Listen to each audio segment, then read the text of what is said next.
शुरुआती क्लास चल रहा था 6 दिसंबर 1967। दूसरे पेज के मध्य में बात चल रही थी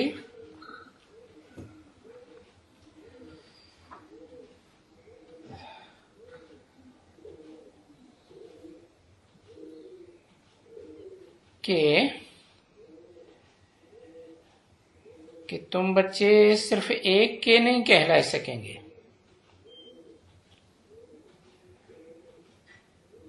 कहलाते तो हैं, बाप दादा कहते हैं, तो जरूर कोई की मार्फत तो उनको पहचानेंगे ना, क्योंकि बाप तो निराकार है। तो जो मार्फत है उनको भी तो याद करना पड़ता है। इसके मार्फत और दादा को भी याद करना पड़ता है। मना मुकर्ररत के मार्फत और फिर मुकर्ररत जो है मनुष्य सृष्टि का बाप, जिसमें वो निराकार बाप प्रवेश करते हैं। तो दादा को भी याद करना पड़े, क्योंकि मनुष्य सृष्टि का बाप है तो कोई बड़ा बच्चा भी होगा। तो वो बड़ा बच्चा है दूसरी पीढ़ी का, हाँ, वो आत्मा जो सतयुग के 16 कला संपूर्ण कृष्ण कहा जाता है। अभी वो आत्मा ब्रह्मा के रूप में है, दादा लेखराज ब्रह्मा। तो इन दोनों के थ्रू प्रॉपर्टी मिलती है।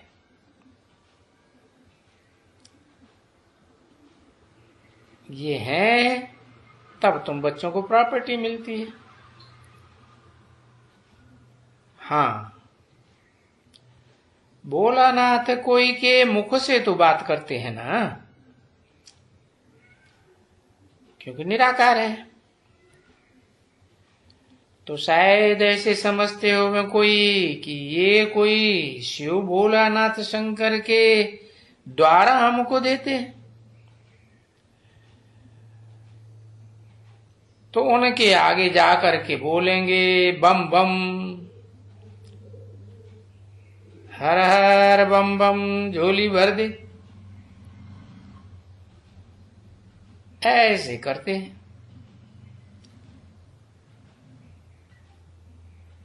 तो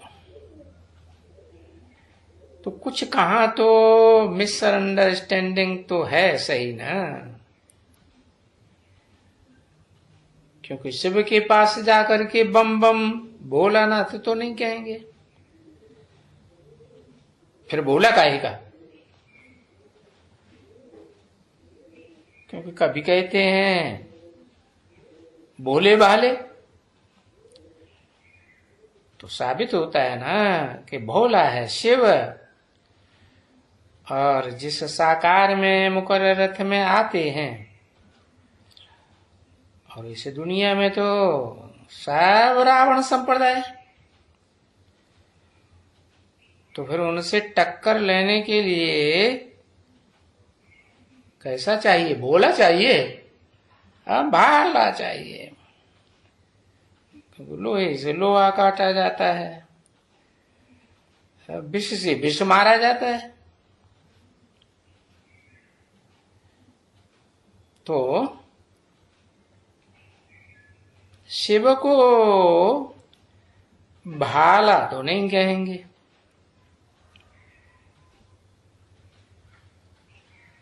नहीं, शंकर के साथ करते हैं बम बम बोले, तो ऐसे समझते हैं शायद कि ये शंकर कोई रथ है इनका, जो इनको कहते हैं भर दे झोली भर दे,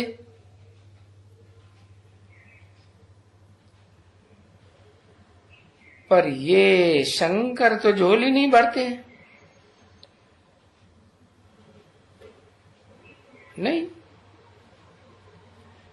तो ये जो भी बैठ करके जिनकी भी पूजा करते हैं या कुछ भी करते हैं,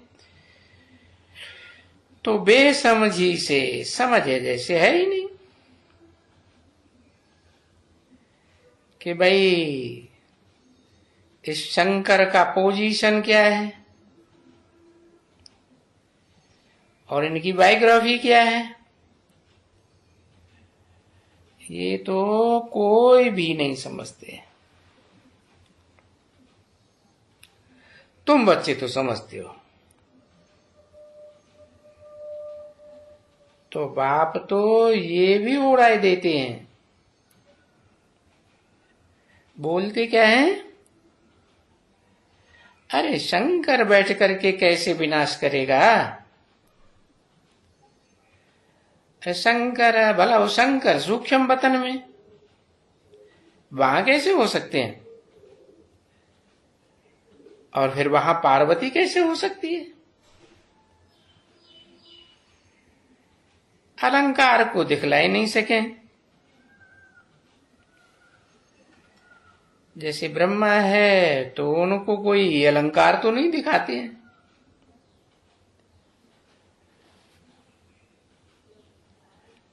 तो सूक्ष्म वतन में भी तभी अलंकार नहीं होना चाहिए ना। और शंकर को तो कितने अलंकार दिखाई दिए, तो भला इस हिसाब से विष्णु के भी अलंकार नहीं होने चाहिए।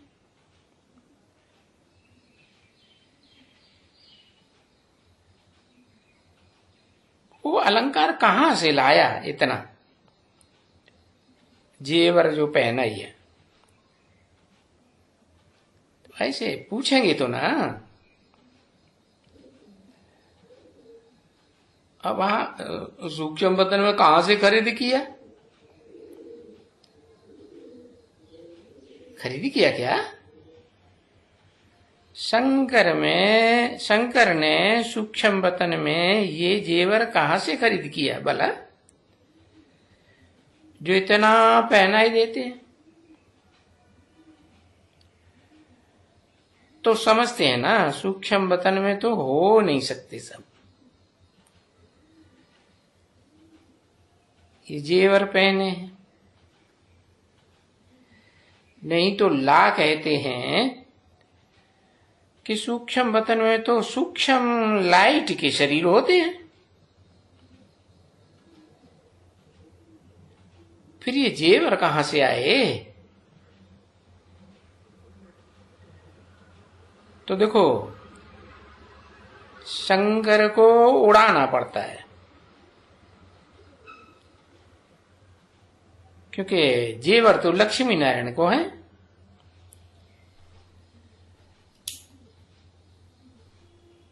ये दोनों का ये दो रूप हैं, लक्ष्मी और नारायण,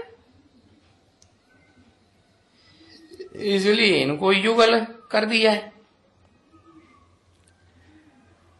हाँ, या कंबाइंड करके विष्णु बनाई दिया।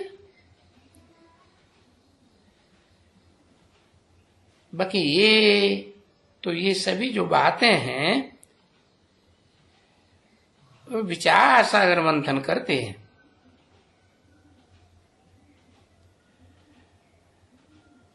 फिर दूसरी दुनिया वाले कुछ भी मंथन नहीं कर सकते है, और उड़ भी नहीं सकते। बस हाथ जोड़ते थे, बड़े ते बड़ी बात भक्तों को काम का हाथ जोड़ना और कुछ नहीं समझना। समझना कुछ भी नहीं, मत्था टेकना, हाथ जोड़ना, बाकी कुछ भी नहीं। बाकी फिर हैं सारी दंत कथाएं बनाई हुई सभी। अगर शिव पुराण है तो शिव पुराण तो ये गीता है वास्तव में, शिव का पुराण।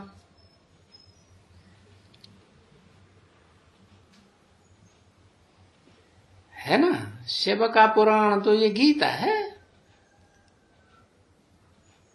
शिव ने आकर के गीता सुनाई है। 6/12/67 का रात्रि क्लास, 3रा पेज, 2री लाइन। तो फिर दो तो शास्त्र हो नहीं सकते हैं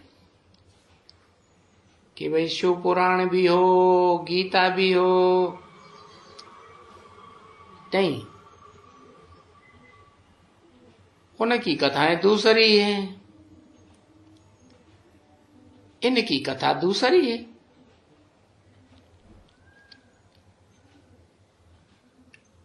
उनकी और इनकी कौन है? शिव की कथा है, फिर उनकी क्यों लगा दिया एक शिव? क्योंकि शिव तो निराकार है ना, कोई में प्रवेश करेंगे ना, आत्मा का संकरण होगा ना, तो दो हो गई आत्माएं। तो उनकी कथाएं दूसरी और इनकी कथा दूसरी। किनकी? लक्ष्मी नारायण की। कौन सी लक्ष्मी नारायण? सतयुग की लक्ष्मी नारायण की कथा दूसरी। तो ये इस राजयोग है, इसमें उस शिव पुराण में कोई राजयोग नहीं है। गीता में तो राजयोग है ना, है? अर्जुन नर, हाँ, और नर से डायरेक्ट क्या बना? नारायण बना। और उसके रथ में, शरीर रूपी रथ में शिव ने प्रवेश किया। किस लिए? राजयोग की बात बताने के लिए। तो ये समझने की बातें बहुत हैं इसमें।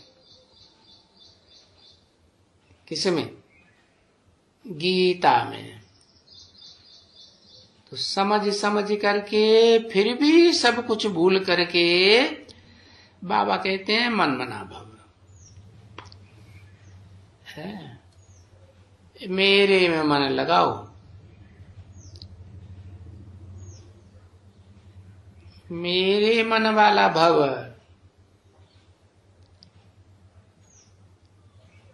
तो ये तो समझते हो ना कि आत्मा पतित बनी है और उनको पावन बनने का है। और ये समझते हैं कि हम 84 जन्म पूरा किया, इसलिए पहले जन्म में आएंगे।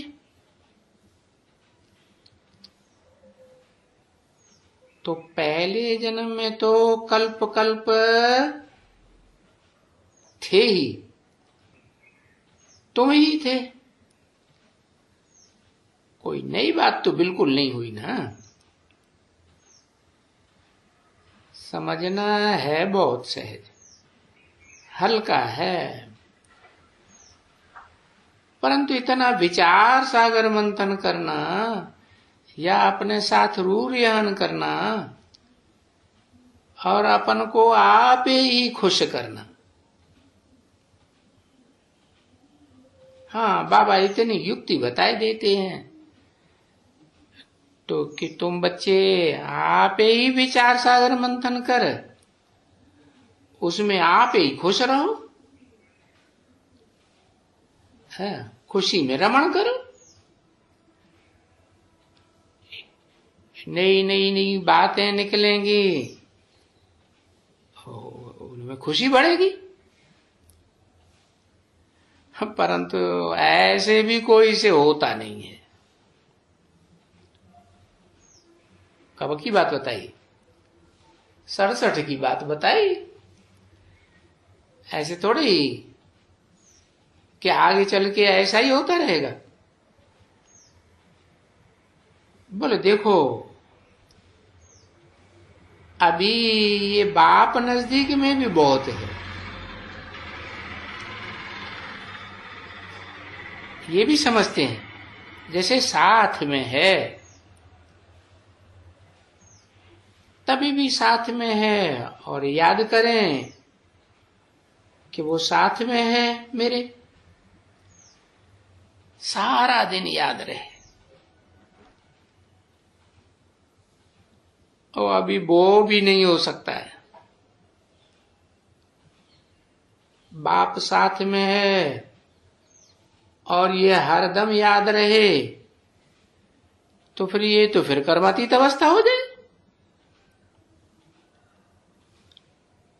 क्योंकि बाप तो कर्म बंधन से न्यारा है ना, तो लगातार निरंतर उसके साथ रहेंगे तो साथी भी क्या हो जाएगा, है? हाँ, वो भी ऐसा ही हो जाएगा। कर्म बंधन लगेगा ही नहीं। अभी वो तो समय नहीं है। अभी मैंने 67 की बात बताई।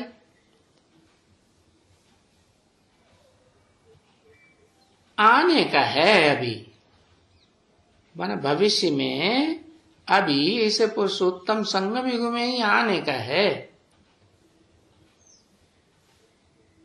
तो ये हिसाब लगाया जाता है ना, नहीं? हाँ, ऐसे कोई न समझे कि कोई इस समय में कोई पास हो गया है।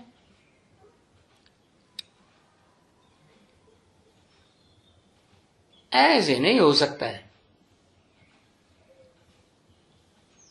भले बता दिया है कि राम फेल हो गया,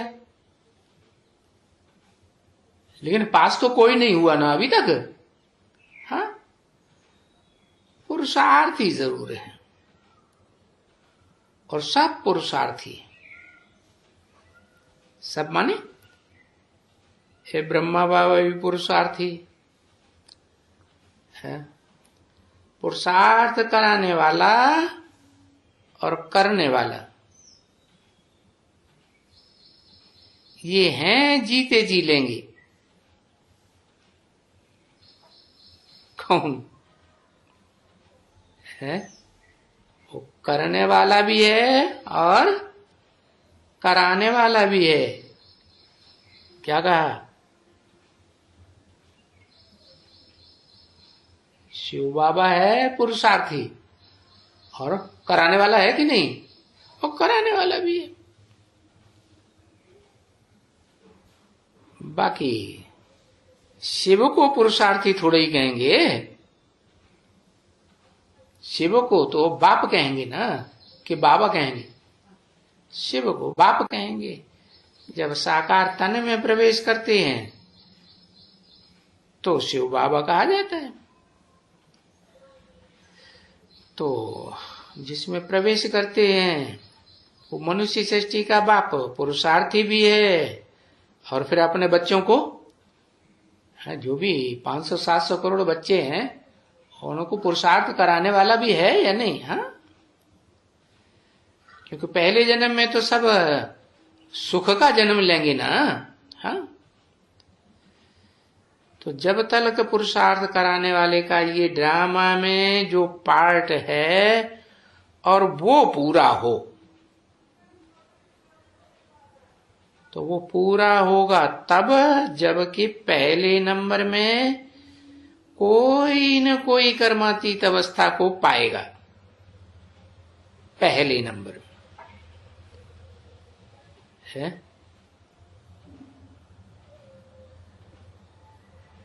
क्या पूरा होगा? ये पुरुषार्थ करने का जो पार्ट है वो पूरा होगा। पीछे ये विचार आते हैं कि बहुत हल्का हो जाएंगे, यहां है कर्मातीत अवस्था हो जाएगी तो अशरीरी हो जाएंगे, तो उनको शरीर की जैसे भाषण ही नहीं आती है, जैसे कि ये शरीर है ही नहीं, इतना हल्का हो जाएगा, कुछ भी भारीपन महसूस नहीं होगा। पर विवेक ऐसे कहते हैं कि जब ये मैं आत्मा शरीर नहीं हूं तो वो हल्का हो जाएगा ना, निश्चय बुद्धि होते जाएंगे, तो जैसे कि ये शरीर अलग हो जाए। क्या निश्चय बुद्धि होते जाएंगे कि हम तो आत्मा है चैतन्य, हम कोई जड़ शरीर और जड़ शरीर की जड़ इंद्रियां थोड़े ही है। ऐसे अलग होते होते और शरीर छूट जावे, तो मैं समझता हूं कि शब्द ये क्या बोलते हैं है? देते हैं स्कॉलरशिप, तब मिल सकेगी, ऐसा विवेक कहता है।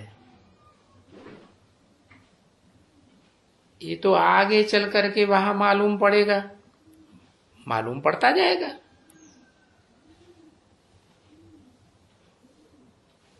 क्योंकि टाइम तो बहुत पड़ा है ना आगे, कि किसे किसे को स्कॉलरशिप मिलनी है, टाइम बहुत है। सिर्फ इसलिए कहते हैं कि अभी पैगाम नहीं पहुंचा है बहुत जगह में।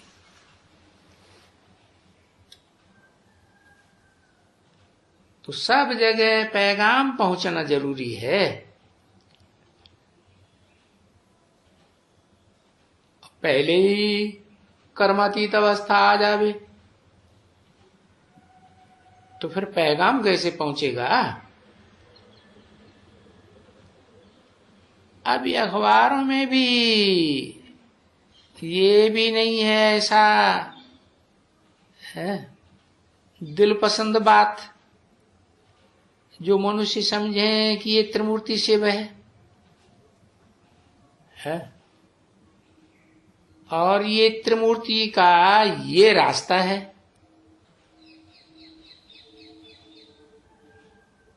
इन त्रिमूर्ति का ये रचयिता है, तीनों मूर्तियों का, और ये ब्रह्मा द्वारा ये सब कराते हैं। कौन से ब्रह्मा द्वारा? ब्रह्मा नाम तो अनेकों के हैं, कौन से ब्रह्मा के द्वारा कराते हैं? नाम देते हैं परम ब्रह्म है। उन ब्रह्मा नामधारियों में जो बड़े से बड़ा है, जिससे बड़ा कोई ब्रह्मा नहीं, तो ऐसा सबको मालूम हो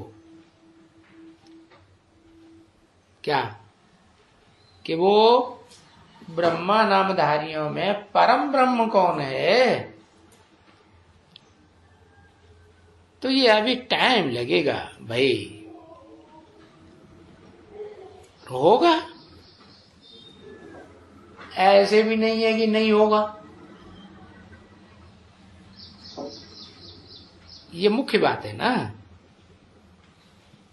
बहुत मुख्य बात, सबसे मुख्य बात ये है। इसीलिए तो गायन है कहते हैं ना, गुरुर् ब्रह्मा गुरुर् विष्णु गुरुर्देवो महेश्वर गुरु साक्षात परम ब्रह्म। तो वो बड़े से बड़े ब्रह्म की जानकारी होनी चाहिए ना, तो जरूर अखबारों में पढ़ेंगे। एक अखबार से दूसरी, दूसरे से तीसरी, पीछे ये बच्चे जानते हैं कि सबसे प्रिंसिपल बात ये हो जाएगी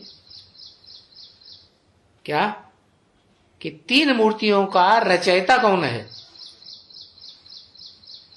जो त्रिमूर्ति शिव कहा जाता है। और सब बातों से मुख्य सबसे बात यही हो जाएगी कि हम आत्मा हैं, और बाप को याद करने से ही हम पावन बनेंगे। तो ये मुख्य बात हो जाएगी, सब बातों से मुख्य बात, और सब बातें कमती हो जाएंगी। जैसे कोई बैरिस्ट्री पास करते हैं तो बाकी नीचे इतनी नॉलेज तो भूल जाते हैं ना, तो वो नीचे नॉलेज तो कोई काम की नहीं। कितनी नॉलेज होती है, कितने टीचर्स होते हैं पढ़ाते हैं, नहीं? हाँ, ये तो यहाँ एक ही टीचर पढ़ाते हैं, और नॉलेज बहुत लंबी चौड़ी है। इसका भी मुद्दा है। विवेक कहते हैं, विचार सागर मंथन करते हैं, तो ये सभी ध्यान में बातें आती हैं कि अभी बहुत कुछ समय है? बहुत कुछ समय है माने अभी 30 साल ही तो हुए, सर चल रहा है ना, तो कितना समय है? अभी तो 70 साल पड़े हुए।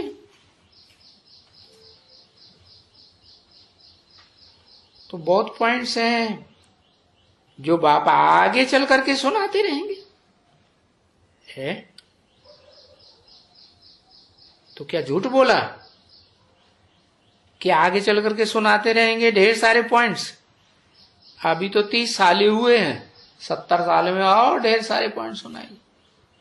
परंतु 2 साल के बाद तो 1.5 साल के बाद शरीर छोड़ दिया है। ये तो सन 67 का दिसंबर महीना है ना, 68 पूरा हुआ और 1 साल के बाद 18 दिन के बाद शरीर छोड़ दिया। तो क्या ये बात झूठी है कि बहुत कुछ पॉइंट सुनाते रहेंगे? है झूठी थोड़े ही है। हाँ, कि जो परम ब्रह्म है उसको भी तो प्रत्यक्ष होना है, तो वो है मुकर्रर रथ, जिसको बाप आते ही आते टाइटल पहले पहले देते हैं। क्या? बल पुरुष तन में आते हैं, नाम क्या देते हैं? ब्रह्म। तो वो पुरुष तन भी बड़े ते बड़ा ब्रह्मा नामधारी परम ब्रह्म के रूप में संसार में प्रत्यक्ष हो जाएगा। जैसा जैसा सुनाते रहेंगे इतना इतना बाप से बुद्धि योग बढ़ता जाएगा, जुटता जाएगा। और जो नॉलेज है उसमें भी परिपक्व होते जाएंगे, कच्चे भी पक्के होते जाएंगे।